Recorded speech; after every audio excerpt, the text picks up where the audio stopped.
रत्ना के पति की एक सड़क दुर्घटना में मौत हो गई थी। उसी सड़क दुर्घटना में रत्ना ने भी अपनी दोनों आंखों की रोशनी गंवा दी थी।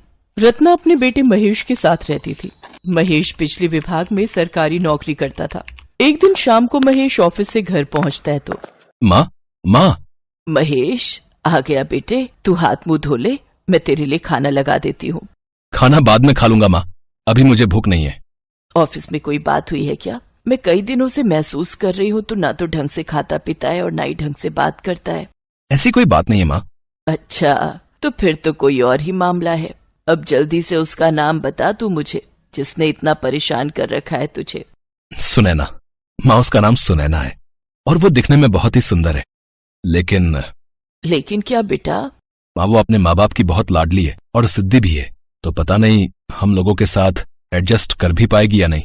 बेटा तू ऐसे क्यों बोल रहा है? एडजस्ट वही क्यों करेगी, थोड़ा हम भी करेंगे। तू बिल्कुल चिंता मत कर, हम उसे बहुत प्यार देंगे, वो यहाँ बहुत खुश रहेगी।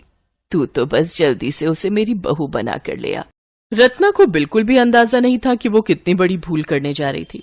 महेश ने उसे जितना भी बताया था वो तो बहुत कम था। असल में तो सुनैना एक नंबर की घमंडी, आलसी और बदतमीज किस्म की लड़की थी। पूजा पाठ से तो उसका दूर दूर तक नाता ही नहीं था। महेश उसके बारे में सब कुछ जानता था, लेकिन फिर भी वो उससे शादी करना चाहता था क्योंकि वो बहुत सुंदर थी। महेश अच्छा कमाता था और इकलौता लड़का था, इसलिए सुनैना के घर वालों को भी उनकी शादी से कोई परहेज नहीं था। और जल्द ही सुनैना बहू बनकर रत्ना के घर आ गई। सुनैना बहू, कल सुबह जल्दी उठकर तैयार हो जाना। लेकिन माँ जी, कल तो हम दोनों को ऑफिस जाना है ना। महेश से बात हो गई है मेरी बहू, तुम दोनों की ऑफिस टाइम से पहले ही हम लौट आएंगे। इसका मतलब तो सुबह जल्दी उठना पड़ेगा ना। सॉरी माँ जी, लेकिन मुझसे नहीं हो पाएगा। ऐसा नहीं कहते सुनैना, तुम्हारी नई गृहस्थी शुरू हो रही है तो मंदिर जाकर दुर्गा माँ का आशीर्वाद तो लेना ही होगा ना। माँ जी, मुझे ना ये सब फालतू की बातों में कोई इंटरेस्ट नहीं है, ये तो बस टाइम खराब करने वाली बात है। ये तुम कैसी बातें कर रही हो बहू? माँ दुर्गा के आशीर्वाद से हम हर मुश्किल से लड़ सकते हैं। अपने भक्तों पर वो हमेशा अपनी कृपा बनाए रखती हैं। लेकिन आपको देखकर तो कहीं से ऐसा नहीं लगता। खुद तो आप अंधकार में अपनी उम्र बिता रही हैं और फिर भी इतना अंधविश्वास पालकर बैठी हैं। उसकी बातें सुनकर रत्ना को बड़ा दुख हुआ और वो अकेले ही माँ दुर्गा के मंदिर चली गई और हाथ जोड़कर प्रार्थना करने लगी। माँ, आपने हमेशा मेरा साथ दिया है, इसलिए मुझे कभी दुख नहीं हुआ कि मैं अंधी हूँ। लेकिन अब मुझे पहली बार डर लग रहा है। मेरे परिवार पर अपनी कृपा दृष्टि बनाकर रखना। रत्ना को दुर्गा माँ के मंदिर जाकर बड़ी ही शांति मिलती, लेकिन ये बात सुनैना को चुभने लगी। उफ, ना जाने कहाँ आकर फंस गई। महेश यार, क्या है ये सब? अब ऑफिस से आकर मुझे घर पर भी काम करना पड़ेगा क्या? सुनैना, बस कुछ दिन की ही परेशानी है, उसके बाद माँ फिर से खाना बना दिया करेगी। हाँ, तो कोई एहसान करेगी क्या? अंधेपन का बहुत अच्छे से फायदा उठाती है वो, कच्चा पक्का जैसा मर्जी बनाकर रख देती है। ऊपर से ये कीर्तनों का ड्रामा अलग से। देखो महेश, मैंने तुमसे शादी से पहले ही कहा था कि ये घर का काम मुझसे नहीं होगा। बस आज के दिन एडजस्ट कर लो, कल से मैं किसी मेड का इंतजाम करता हूँ। ये बात सुनकर सुनैना खुश हो जाती है क्योंकि उसके दिमाग में कुछ और ही चल रहा था। जब इस घर का काम मेड करेगी तो फिर इस बुढ़िया का यहाँ क्या काम? सुनैना को अब रत्ना चुभने लगी थी और फिर झूठ बोलकर किसी न किसी कारण महेश को उसकी माँ के खिलाफ भड़काने लगी थी। महेश भी अब उसकी बातों में आ रहा था। महेश बेटे, आज तेरी छुट्टी है, आ मेरे पास आकर बैठना। बहुत दिन हो गए तुझसे बात किए हुए। क्या करूंगा आपके पास बैठकर?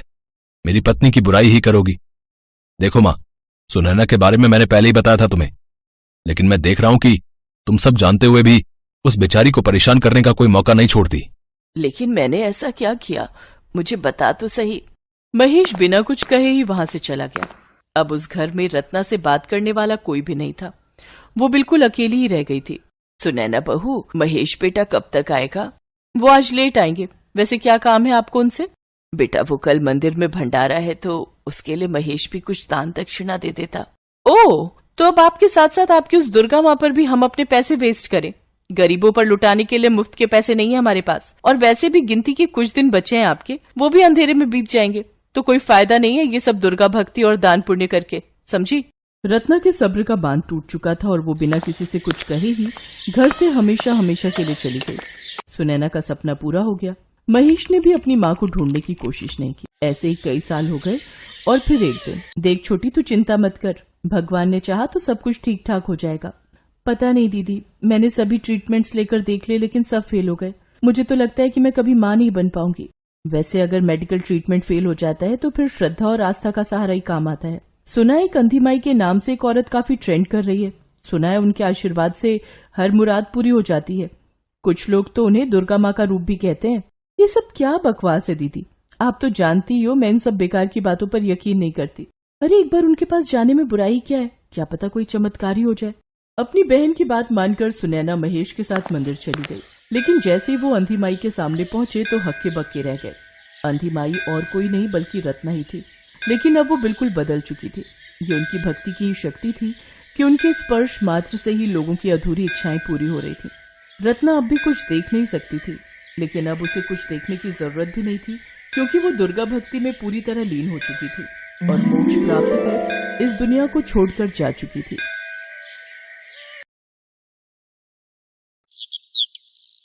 गंगुआ नाम का एक चोर था। वो चोरी का काम इतनी सफाई से करता था कि पुलिस भी उसे आज तक नहीं पकड़ पाई थी। वो हमेशा चोरी करके पुलिस के हाथों से बच निकलता था। गंगुआ रोज रात को चोरी के लिए निकलता और किसी न किसी बड़े सेठ के घर में हाथ मार ही लेता था।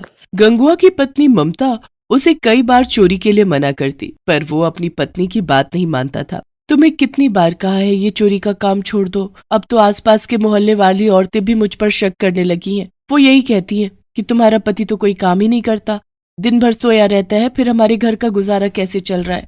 अब मैं उन औरतों को क्या बोलूं कि रात भर तुम चोरी करते हो और दिन में घोड़ी बेचकर सोते हो। कुछ तो शर्म करो।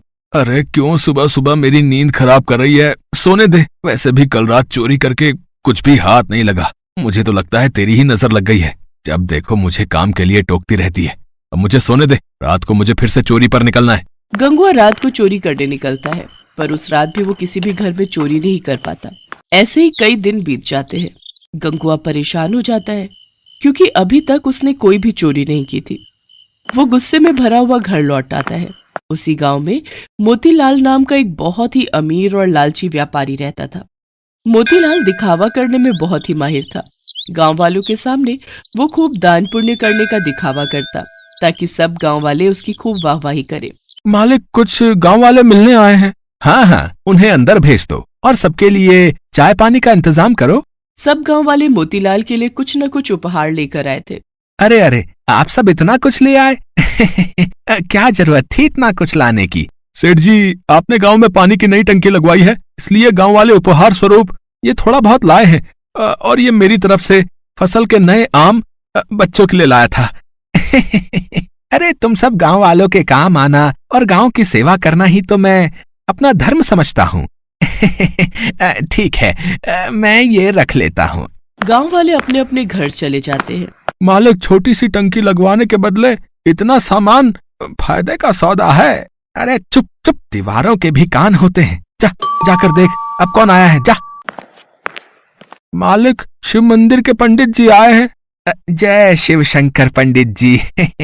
जय शिव शंकर मोतीलाल जी, मंदिर की सेवा कार्य के लिए आपके पास आया हूँ। शिव मंदिर में इस सावन में नया त्रिशूल लगाने का विचार बन रहा है। सोचा आप तो इतना दान पुण्य करते हैं, तो मंदिर में त्रिशूल लगाने का ये शुभ अवसर आपको ही मिलना चाहिए। ये तो बहुत अच्छा किया पंडित जी, जो आपने मुझे ये बात कह दी। मैं तो बहुत समय से ऐसा कोई शुभ कार्य करने का विचार कर ही रहा था। ठीक है, त्रिशूल के लिए जितने भी पैसे लगें आप मुझे बता देना, और त्रिशूल खाली सोने का बना होना चाहिए। मोतीलाल ने पंडित जी को सोने के त्रिशूल के लिए हाँ तो कर दी, पर पंडित जी के जाने के बाद वो सोच विचार में पड़ गए। सोने का त्रिशूल बहुत महंगा आएगा, दिखावा करने के चक्कर में तो मैं लुट ही गया। मोतीलाल ने शिव मंदिर में त्रिशूल लगवा ही दिया। सारे गांव वाले मोतीलाल की वाहवाही करने लगे। मोतीलाल घर लौट आया।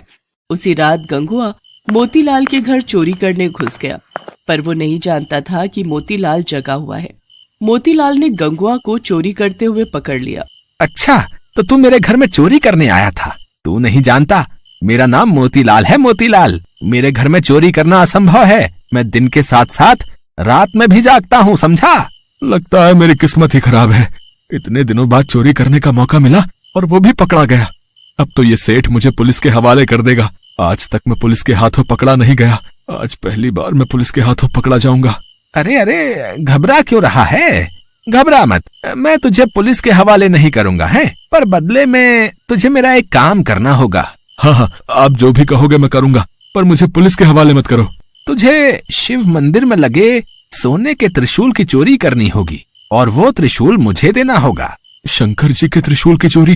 पर हाँ, शंकर जी के त्रिशूल की चोरी। तुझे अभी इसी समय त्रिशूल चुराकर मेरे पास लाना होगा, उसके बाद मैं तुझे छोड़ दूंगा। नहीं तो तू जानता है, मैं शोर मचा दूंगा और तुझे पुलिस के हवाले कर दूंगा।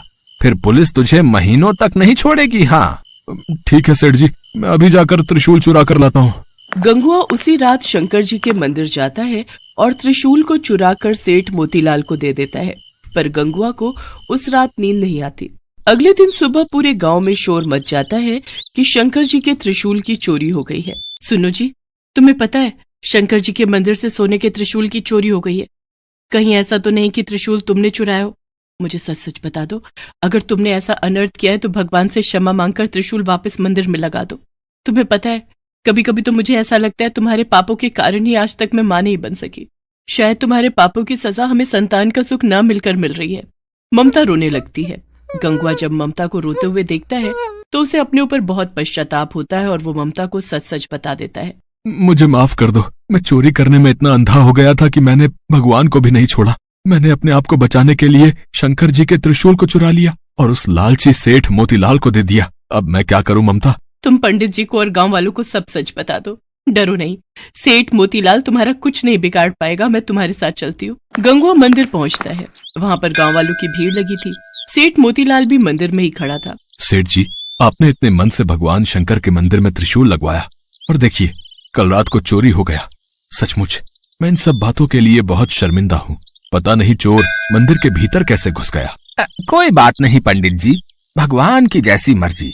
अच्छा मैं चलता हूँ, कोई और सेवा हो तो बता देना। कहाँ चल दिए पंडित जी? कहीं त्रिशूल लेने तो घर नहीं जा रहे?